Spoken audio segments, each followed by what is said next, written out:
पाकिस्तान की फौज ने इंडिया को आज चारों शाने चत किया, तो आप क्या कहेंगे कि रसूल अकरम सल्लल्लाहु अलैहि वसल्लम ने जो फरमाया था कि ग़ज़वा हिंद शुरू होगा और उसकी फिर रोशनी में फिर जैसे कि जिहाद के बारे में रसूल अकरम सल्लल्लाहु अलैहि वसल्लम की फरामीन है, फिर पाकिस्तान की अफवाज को ये जज्बा सिखाया जाता है, इस सारी सूरत हाल को आप किस तरह से देखते हैं और पाकिस्तान की अफवाज के नाम आप क्या पैगाम देना चाहते हैं? देखिए, सबसे पहली बात तो ये है कि हम तो बहुत पहले से यही कहते हुए आ रहे हैं और हमारा ईमान है, इंडिया की फौज फौज है। पाकिस्तानी फौज सिर्फ फौज नहीं है बल्कि मुजाहिदीन है। और पाकिस्तान की फौज अफवाज वो अफवाज है जो दरअसल जिंदगी से ज्यादा मौत से प्यार रखते हैं। अल मौत अहब्बु इला अहदिहिम मिनल हयात, जिंदगी से ज्यादा उनको मौत से प्यार है। और फिर साथ में ये याद रखना चाहिए, दो कौमें हैं, आप बताइए इन दो कौमों के अंदर मुकाबले की कोई निस्बत ही नहीं है। एक कौम जिंदा रहने के लिए सारी तगदो कर रही है और दूसरी कौम मौत शहादत चाहती है। अब जो शहादत और मौत चाहने वाली कौम हो वो बेपनाह कौम होती है, वो फौलाद होते हैं, उनका मुकाबला नहीं किया जा सकता। और उनका रूए जमीन पर कोई अगर मुकाबला करने के लिए आएगा वो हमेशा शिकस्त खाएगा, शिकस्त उसका मुकद्दर होगी। 558 आयात जिहाद सुबह शाम ये अफवाज पाकिस्तान पढ़ती हैं, मसाजिद आबाद हैं, उलमा, दीनी मदारिस, इस्लाम, शरीयत, आपने अभी ग़ज़वा हिंद की बात की, अहादीस तजरिबा हमारे पास सुबह शाम तिलावत के लिए मौजूद। हम उसके अंदर क्या पढ़ते हैं?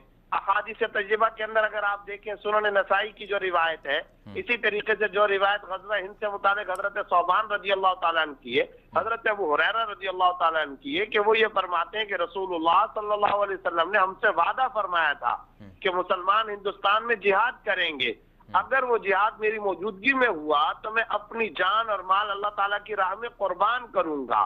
अगर मैं शहीद हो जाऊं, अब हजरत अबू हुरैरा ये फरमा रहे हैं, अगर मैं शहीद हो जाऊं तो मैं सबसे अफजल तरीन शुहदा में से हूंगा, और अगर मैं जिंदा रहा तो मैं वो अबू हुरैरा नहीं हूंगा जो अभी हूं, बल्कि ये एक ऐसा आजाद अबू हुरैरा होगा जो जहन्नम के आजाब से आजाद होगा। ये हजरत अबू हुरैरा रज़ी अल्लाह तआला अन्हु की रिवायत है। ग़ज़वा हिंद का सुबह शाम हम तज़किरा पढ़ते हैं, हम ये समझ सकते हैं, हम ये कोई मुतय्यन तौर पर आज ये नहीं कहते कि ग़ज़वा हिंद इस वक्त जो जंग हो रही ये ग़ज़वा हिंद है या पहले वाली या बाद में। इसमें जाहिर है कि 3-4 अक़वाल है। मसलन एक कौल ये है कि मोहम्मद बिन कासिम का जो और सुल्तान महमूद गजनवी का जो मारिका आराई का मामला था उसको भी ग़ज़वा हिंद कहा जा सकता है, तसलसल भी हो सकता है। और इसी तरीके से एक राय और बड़ी मजबूत राय ये भी है कि ये अब ग़ज़वा हिंद पेश आएगा, क्योंकि उसी रिवायत के अंदर ये भी आ रहा है कि हजरत इमाम महदी और हजरत ईसा अलैहिस्सलाम के जमाने में इस मार्का आराई का तहक़्क़ुक़ होगा और वो जमात जो हिंदुस्तान में जिहाद करेगी उसको फतह नसीब होगी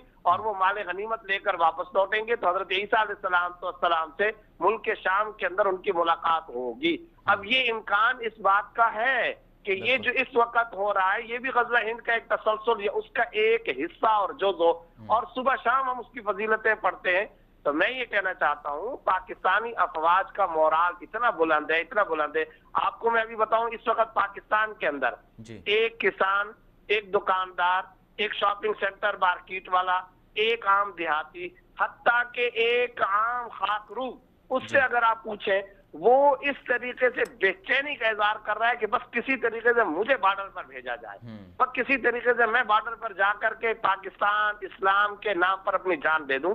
और फिर आपको पता है आज जो हमारी अफवाज ने वहां पर कार्रवाइयां की हैं, ये नारा क्या लगाते हैं सुबह शाम, बार बार नारे लग रहे हैं, नारे तकबीर, अल्लाहु अकबर। बखुदा जब ये नारा लगता है जमीन हिल जाती है, दिलों में एक ईमानी स्पिरिट पैदा हो जाती है, एक ऐसी कुव्वत पैदा हो जाती है कि उस कुव्वत का दुनिया की कोई ताकत मुकाबला ही नहीं कर सकती है। तो यहाँ कोई मुकाबले की निस्बत ही नहीं है। और मैं ये समझता हूँ अपने तमाम के तमाम अफवाज पाकिस्तान के एक सिपाही के लिए दुआ भी करनी चाहिए, मोराल को बुलंद करने की भरपूर कोशिश करनी चाहिए। हर आदमी को तैयार रहना चाहिए, जब सिपह सालार की तरफ से ऑर्डर मिलेगा हम सफ़े अव्वल पर नजर आएंगे।